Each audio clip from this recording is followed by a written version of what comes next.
Hello दोस्तों, मेरा नाम रोहित और स्वागत है आप सभी को अपने यूट्यूब चैनल बीसी सेंटर में। तो आज की इस वीडियो हम देखने वाले 1947 के भारतीय स्वतंत्रता अधिनियम का वर्णन करें। ठीक है, मोस्ट इम्पॉर्टेंट क्वेश्चन है।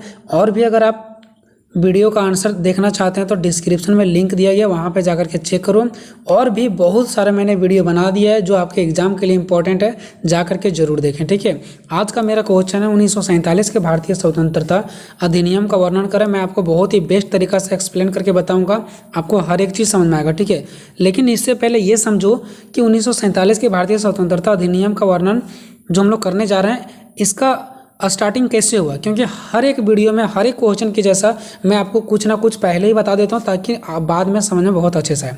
जैसे कि आप सभी को पता है कि जो लड़ाई झगड़ा स्टार्ट हुआ था वो तो बहुत पहले से हुआ था, लेकिन हम लोग जो पढ़ रहे हैं 1919 में भी हुआ था, 1928 में हुआ था, फिर 1930, 31, 32 में हुआ, 1935 में हुआ।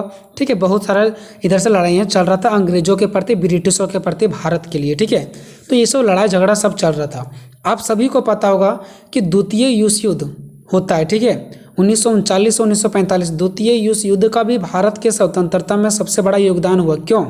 क्योंकि जब द्वितीय विश्व युद्ध चल रहा था, अभी हम क्वेश्चन पर नहीं गए। ठीक है, जब द्वितीय विश्व युद्ध चल रहा था ना, तो उसमें ब्रिटिश लोग भी शामिल थे। ठीक है, ब्रिटिशों को जीतना था द्वितीय विश्व युद्ध। अगर उस टाइम हार जाते तो उनका बहुत ज़्यादा बेइज्जती होता। एक तो उधर ब्रिटिश के लिए प्रॉब्लम था द्वितीय विश्व युद्ध जीतना, और एक इधर भारत के लोगों से जीतना, क्योंकि भारत के लोगों भी बोल रहे थे हमें आज़ादी दो, हमें आज़ादी दो। ठीक है, अब इस सिचुएशन में ब्रिटिशों ने ये सोचा कि अगर हम द्वितीय विश्व युद्ध लड़ रहे हैं और अगर भारत वाले हमको साथ नहीं दिया और इधर से अगर भारत वाले लोग शांत नहीं रहा, आंदोलन अगर कर दिया, तो निश्चित तौर पर हम लोग हार जाएंगे। तो इस चीज़ का डर था किनको? ब्रिटिशों को। तो 1939 से जो 1945 चल रहा था द्वितीय विश्व युद्ध, इसमें अच्छे तरीक़ा से जीत पाए इन लोग। इन लोगों को साथ मिले भारतीय लोगों से, भारत लोग इनको साथ दे, इसके लिए सोचा कि क्यों ना भारत लोगों में ऐसा कुछ बात बोले इन लोगों को ताकि इन लोग शांति बनाए रखे और हमें साथ दे। ठीक है, तो इसके लिए क्या किया ब्रिटिशों ने, भारत लोगों को ये आश्वासन दिया कि हम आप सभी को 1948 में आज़ाद कर देंगे, आप लोग अपने तरीक़ा से फिर जिएंगे और अपने अपने तरीक़ा से रहेंगे। तो भारत लोगों को गुस्सा चढ़ा, 1948 तक मैं क्यों इतना वेट करूंगा। उन लोगों को ऐसा लगा कि मैं 1948 तक क्यों वेट करूंगा, मैं इतना दिन तक वेट नहीं कर पाऊंगा। ठीक है, फिर ब्रिटिशों को ऐसा महसूस हुआ कि अब इन लोग से हम लोगों को बचना मुश्किल है, अब हम लोगों को भारत लोग वाले नहीं छोड़ेंगे। और फाइनली जाकर के यही हुआ कि 1948 का दूर 1947 में ही ब्रिटिशों को छोड़ना पड़ा। तो कहीं ना कहीं द्वितीय विश्व युद्ध में प्रभाव जरूर पड़ा, इसमें भारतीय लोगों को फायदा भी हुआ और ब्रिटिश लोगों के मन में ऐसा उत्पन्न होने लगा सवाल कि हो सकता है कि उस टाइम हम लोग संकट में पड़ जाएंगे, क्योंकि उधर से द्वितीय विश्व युद्ध और इधर से भारत लोग भी आ जाएंगे तो हमारा हार हो सकता है। भले द्वितीय विश्व युद्ध में इसका जीत हुआ, फिर भी ये भारत लोगों से जीत नहीं पाए और फाइनली जाकर के 1947 में बोल दिया गया कि अब आप लोग राजपाट संभाल लो। और उसी टाइम इन लोगों ने, ब्रिटिशों ने पाकिस्तान को भी अलग कर दिया और भारत को भी अलग कर दिया। इधर भारत एक ही था, इसको दो भागों में बांट दिया, पाकिस्तान और भारत। ठीक है, क्योंकि उस टाइम मुस्लिम लोगों का कहना था कि हम भारत में नहीं रहेंगे, हमको पाकिस्तान चाहिए। तो इस टाइम पाकिस्तान का बंटवारा हुआ था। अगर उस टाइम मुस्लिम लोग भारत में रहना चाहते तो आज भारत का बंटवारा नहीं हुआ रहा था और पाकिस्तान हमारा ही हिस्सा होता। हालांकि पाकिस्तान अभी भी मेरा ही हिस्सा है। ठीक है, चलो अब चलते क्वेश्चन की ओर। ठीक है, 1947 देखो, 20 फरवरी 1947 को ब्रिटिश प्रधानमंत्री, उस टाइम ब्रिटिश के प्रधानमंत्री कौन था?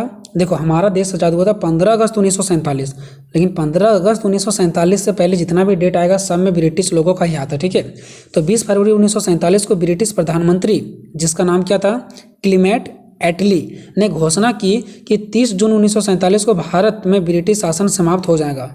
ठीक है, देखो दोस्तों, यहाँ पे 30 जून 1947 दिया, शायद बुक में गलत दिया। ठीक है, 30 जून 1948 होगा। ठीक है, तो 20 फरवरी 1947 को ब्रिटिश का जो प्रधानमंत्री था ना, उसने, कौन था, क्लीमेट एटली ने, इसने घोषणा कर दिया कि भारत लोगों को 30 जून 1948 को, यहाँ 1948, ठीक है, 1948 को भारत में ब्रिटिश शासन समाप्त हो जाएगा। उसके बाद सारा सत्ता उत्तरदायी भारत के हाथों में सौंप दिया जाएगा और आप लोग अच्छे तरीके से रहना। वही कहानी जो मैंने आपको सुनाया। ठीक है, अब देखो, इस घोषणा पर मुस्लिम लीग ने आंदोलन किया और भारत के विभाजन का बात कहा कि मैं 1948 तक रुकूंगा, मैं नहीं रुक पाऊंगा, आज ही मुझे पाकिस्तान चाहिए। मुस्लिम लोगों का कहना था। ठीक है, और भारत का बंटवारा जरूर करो और हमको आज़ाद कराओ।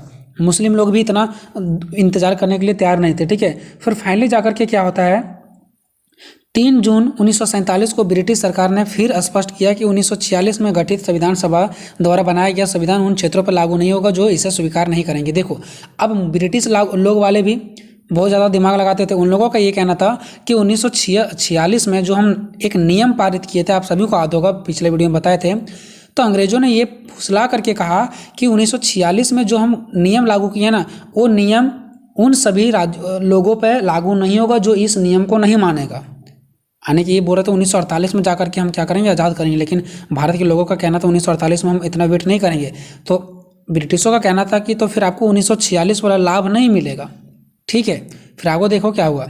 उसी दिन 3 जून 1947 को, उसी दिन जिस दिन ने ब्रिटिशों ने ये घोषणा किया कि उसी को लाभ मिलेगा जो मेरा बात मानेगा। ठीक है, उसी दिन 3 जून 1947 को वायसराय क्या होता है, वायसराय के एक आदमी जिसका नाम था लॉर्ड माउंटबेटन। जैसे यहाँ पे एक संसद होता है भारत में, संसद में एक लोग होता है काम करने वाला, ऐसा होता है ना, वैसे ही वहाँ पर का एक आदमी था जिसको वायसराय कहा गया था। ठीक है, तो ध्यान रखना, ये कहाँ के थे, ब्रिटिश के ही लोग थे, ब्रिटिश के ही एक आदमी थे जिसका नाम वायसराय रखा गया था, जिसका एक्चुअल में नाम था लॉर्ड माउंटबेटन। ठीक है, तो जब देखा कि यहाँ के लोग नहीं मान रहे हैं, तो उसी दिन 3 जून 1946 को वायसराय कि जो एक आदमी था लॉर्ड माउंटबेटन, इसने विभाजन की योजना पेश की, जिससे माउंटबेटन योजना भी कहा जाता है। अगर आपको दे दे माउंटबेटन योजना क्या थी, इस पूरे कहानी को, पूरा कहानी, चाहे 1947 वाला घटना बोलो चाहे माउंटबेटन वाला घटना बोलो, बात एक ही है। तो अगर माउंटबेटन की घटना देखो, ये पूरा 1947 वाला ही आपको छाप देना है। ठीक है,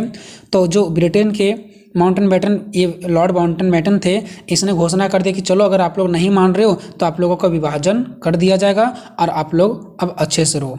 विभाजन मतलब एक भारत का विभाजन और एक पाकिस्तान का विभाजन कर दिया जाएगा, टेंशन ना लो। जब देख रहा है कि यहाँ के लोग मान ही नहीं रहे, तो ये विभाजन करने के लिए तैयार हो गए। ठीक है, जो ये ब्रिटेन के ही व्यक्ति थे, माउंटबेटन। ठीक है, अब इस योजना को कांग्रेस और मुस्लिम लीग ने स्वीकार कर लिया। उसके बाद जब इतना ये बोला कि विभाजन हम कर देंगे, टेंशन ना लो, तो जो यहाँ के भारत के लोग, हिंदू लोग थे, जो कांग्रेस में आते थे, और मुस्लिम लीग जो थे, ये दोनों को आत्मा का शांति मिला और इसने एक्सेप्ट कर लिया कि चलो ठीक है, आपका बात मैं मान लिया। ठीक है, अब आप बोल दिए कि विभाजन कर देंगे तो मैं मान लिया।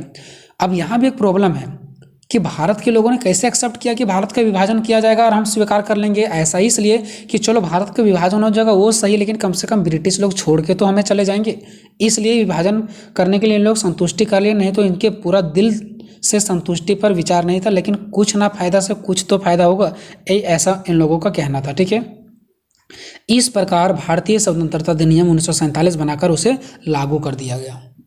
ठीक है, ये तो एक परिचय था दोस्तों, ये एक परिचय था। अब चलते हैं इसकी विशेषताएं की ओर कि जब 1947 भारतीय स्वतंत्रता अधिनियम बन गया, जब ब्रिटिश लोग यहाँ से छोड़ करके जाने वाले थे और सारे नियंत्रण भारतीयों के हाथों में सौंपने वाले थे, तो क्या क्या यहाँ से छोड़ करके चले गए। ठीक है, यहाँ से क्या क्या छोड़ करके चले गए, क्या क्या बातों को कह करके चले गए। ठीक है, वो चीज़ों को हम यहाँ पे देखने वाले हैं। ठीक है, देखो, भारतीय स्वतंत्रता अधिनियम 1947 के निम्नलिखित विशेषताएं थे। कौन कौन सा विशेषताएं थे, तो देखो, पहला, किसने भारत में, देखो यहाँ पे किसने ने इसने होगा। ठीक है, थोड़ा सा टाइपिंग में मिस्टेक हो गई। ठीक है, इसने भारत में ब्रिटिश राज समाप्त कर 15 अगस्त 1947 को इस स्वतंत्रता और संप्रभु राज घोषित कर दिया। जो ब्रिटिश वाले थे, उसने क्या किया, भारत में ब्रिटिश राज समाप्त कर दिया, क्या ब्रिटिश का राज समाप्त हो गया, और 15 अगस्त 1947 को इस स्वतंत्रता और संप्रभु राज का घोषित कर दिया भारत को। ठीक है, उसके बाद यहाँ पे देखो दूसरा पॉइंट क्या है, इसने भारत, यहाँ पे इसने होगा। ठीक है, इसने भारत को विभाजन कर डोमिनियन मतलब एक भारत को तो भारत ही रह गया, और भारत से एक जो अलग मुस्लिम लोग था वो पाकिस्तान, यानी कि 2 राज्यों में बांटना था, भारत और पाकिस्तान में, तो उसी को डोमिनियन कहा गया। ठीक है, जहाँ भी डोमिनियन आएगा समझ आना 2 राज्य। ठीक है, तो इसने भारत का विभाजन कर 2 राज्यों भारत और पाकिस्तान में विभाजित कर दिया गया, और ब्रिटिश सरकार ने इसे सत्ता हस्तांतरित कर दिया। ठीक है, इसे सट्टा लिखा गया, मैं क्षमा चाहूँगा जल्दबाजी में, सत्ता, यानी जितना सारा सत्ता ब्रिटिश सरकार ने अपने कब्जा में किया था, वो पाकिस्तान का हिस्सा पाकिस्तान को दे दिया कि ये आप लोग चलाओ, और भारत वाला भारत को दे दिया और बोला ये आप लोग चलाओ। ठीक है, सारा सत्ता दे दिया। तीसरा पॉइंट है, इसने यह भी स्पष्ट किया कि दोनों राज्यों स्वतंत्रता सत्ताधिकारी होंगे, कि दोनों राज्य पाकिस्तान भी और भारत भी दोनों अपने अपने तरीके से सत्ता चलाएंगे। ब्रिटिश सरकार इन दोनों राज्यों के संविधान सभाओं को अपने अपने देशों के संविधान निर्माण करने की पूर्ण स्वतंत्रता प्रदान कर दी, कि भारत अपने तरीके से स्वतंत्रता का ये संविधान का निर्माण करेगा और चलाएगा, और पाकिस्तान भी अपने तरीके से संविधान बनाएगा और चलाएगा। ठीक है। चौथा, इसने वायसराय का पद समाप्त कर दिया। ध्यान है ना, वायसराय, ठीक है, कहाँ के थे? ब्रिटेन वाले, ठीक है, ब्रिटेन के थे। तो अब जब आज़ाद हो गया हमारा देश तो क्या वायसराय ही चलेगा, ब्रिटेन वाला ही नियम कानून चलेगा? नहीं। तो इसने क्या किया, वायसराय का पद समाप्त कर दिया और उसके स्थान पर दोनों राज्यों में गवर्नर जनरल पद का सृजन किया गया। मतलब जहाँ पे ब्रिटेन में वायसराय चलता था वहीं अब भारत और पाकिस्तान में क्या चलने लगा, गवर्नर जनरल चलने लगा। आज जो हम लोग गवर्नर जनरल बोलते हैं ना, इसके जैसा ब्रिटेन में वायसराय चलता था। ठीक है। अब वो लोग जा रहे हैं तो अपना वायसराय का भी नाम मिटा देंगे ना। पांचवा, इन पर ब्रिटेन सरकार का कोई नियंत्रण नहीं होना था। अब जितने भी सारे यहाँ पे चीज़ें बन रहा है उस पर ब्रिटेन का सरकार का कोई भी नियंत्रण नहीं होने वाला था। सब भारत में भारत का होगा और पाकिस्तान में पाकिस्तान वालों का होगा। ठीक है। इसलिए 14 को 15 अगस्त, ये 14 को जो है पाकिस्तान आज़ाद हुआ, 15 को भारत आज़ाद हुआ। ज़्यादा लेट भी नहीं है, मध्य रात्रि में हुआ था, घंटों का डिफरेंट है, दिन का डिफरेंट नहीं है। ठीक है। इसने दोनों राज्यों को अपने देश का संविधान बनाना और उसके लिए किसी भी देश का संविधान को अपनाने की शक्ति दी। ब्रिटेन जब जा रहे थे तो ये कहा के गए थे कि आप दोनों राज्यों को, भारत और पाकिस्तान दोनों का, आप अपने तरीके से संविधान बना सकते हैं और आप चाहे तो किसी दूसरे देश की संविधान के जैसा नियम कानून को भी बना सकते हैं और चला सकते हैं।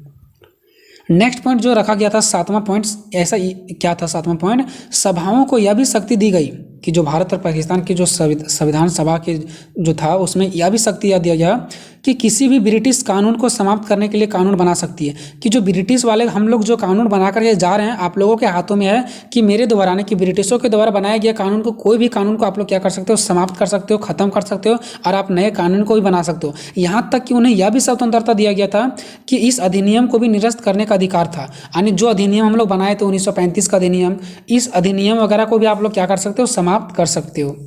ऐसा नहीं कि जो हम लोग बना के चल गए वही आप लोग उसी के हिसाब से चलो, जबरदस्ती नहीं, अपना आपको जो अच्छा लगे उसके हिसाब से आप लोग चला सकते हो। जैसे लास्ट में ये लोग करके चले गए, जैसे सच में ये हमारे दोस्त रहे होंगे। ठीक है।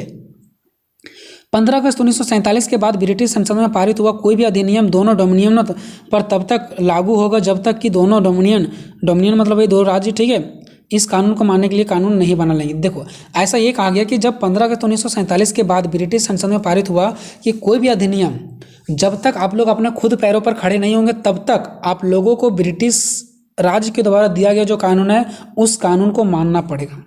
कब तक? जब तक आप लोग खुद के पैरों पर खड़ा नहीं हो जाएंगे, जब तक खुद से आप लोग कानून नहीं बनाएंगे। ठीक है। इसके साथ ही आदिवासी क्षेत्र समझौता संबंधों पर भी ब्रिटिश हस्तक्षेप समाप्त हो गया। जो आदिवासियों पर जो ब्रिटिशों का जो अपना शासन था वो भी क्या हो गया, वहाँ का शासन खत्म कर दिया गया। एंड 10 पॉइंट जो इंपॉर्टेंट है कि इसने किसने लिखा गया, ठीक है, इसने भारतीय रियासत किसको कहते हैं दोस्तों, आप सभी को पता होगा कि कहा जाता था राजाओं का शासन हुआ करता था। जो 4-5 गांव को, 4-5 क्षेत्र को, 4-5 शहरों को, मतलब बड़े एक क्षेत्र को मिला करके, बहुत सारे क्षेत्रों को मिला करके कुछ लोग उसको संभालते थे। तो बड़े बड़े भी लोग तो थे, ऐसा तो थोड़ी था कि भारत में सब गरीब थे। ठीक है। और बस ब्रिटिश लोग ही यहाँ पे शासन करता था, यहाँ के बड़े बड़े लोग भी शासन करते थे, चमचेगिरी वाले। ठीक है। तो उन लोगों को तो अब थोड़ा डर सतने लगा ना कि अब तो आज़ाद हो गया, अब हम लोग कहाँ जाएंगे। तो ब्रिटिशों ने उनके लिए भी एक बहुत अच्छा सिस्टम निकाला कि जो रियासत लोग हैं, बड़े लोग जैसे बोल सकते हैं, ठीक है, वो लोग भी चाहें तो भारत के साथ रह सकते हैं मिल करके, या तो फिर वो भी अपना एक अलग देश बना सकते हैं। ठीक है। एक अलग क्षेत्र बना सकते हैं। तो इसने भारतीय रियासतों को यह स्वतंत्रता दी कि चाहे वो तो भारतीय डोमिनियन के साथ मिलकर रह सकता है भारत के साथ, या तो पाकिस्तान के साथ मिलकर रह सकता है, तो फिर अलग बना सकता है। इस अधिनियम में यह भी बताया गया था कि जब तक दोनों राज्य संविधान नहीं बनाते तब तक भारत शासन अधिनियम 1935 को मानेंगे। जो 1935 का अधिनियम था, जो कि आप लोगों का एक क्वेश्चन भी मैंने बनाया, इसने ये कहा गया था 1935 अधिनियम कौन बनाया था, ब्रिटिश वाले ही बनाया था। तो ब्रिटिशों का कहना था कि जब तक आप लोग एक संविधान निर्माण नहीं करते हो, जब तक आप लोग नियम कानून पे खड़े नहीं हो जाते हो, तब तक आप लोग 1935 का अधिनियम के तहत ही चलो। ठीक है, ताकि आप लोगों को कोई दिक्कत ना हो। हालांकि दोनों डोमिनियनों राज्य को इस कानून में सुधार करने का अधिकार था। और देखो दोनों डोमिनियन पाकिस्तान और भारत दोनों को यह अधिकार था कि 1935 का अधिनियम जो ब्रिटिश ने बना करके गया था उसमें चाहो तो आप लोग बदलाव भी करके रख सकते हो। ऐसा नहीं कि जो हमने 1935 में बना के गए उसी के हिसाब से चलो, आप चाहो तो जो अच्छा लगे उसमें चेंजिंग भी कर सकते हो।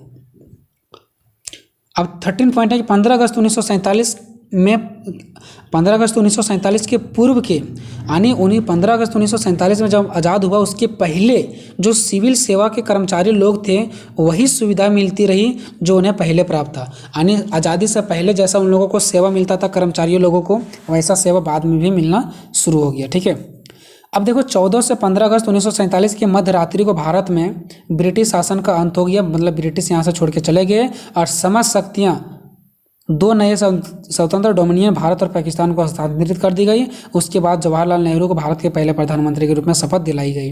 सोचो वो दिन 14 से 15 अगस्त क्या रहा होगा जब सारे ब्रिटिश लोगों ने हिम्मत हार के भारतीय लोगों के सामने अपना दम घुट करके वो लोग चले गए और 14 अगस्त को पाकिस्तान बना दिया गया और 15 अगस्त को भारत बना दिया गया। वो मध्यरात्रि का दिन होगा, जरा सोचो कि क्या वो दिन रहा होगा।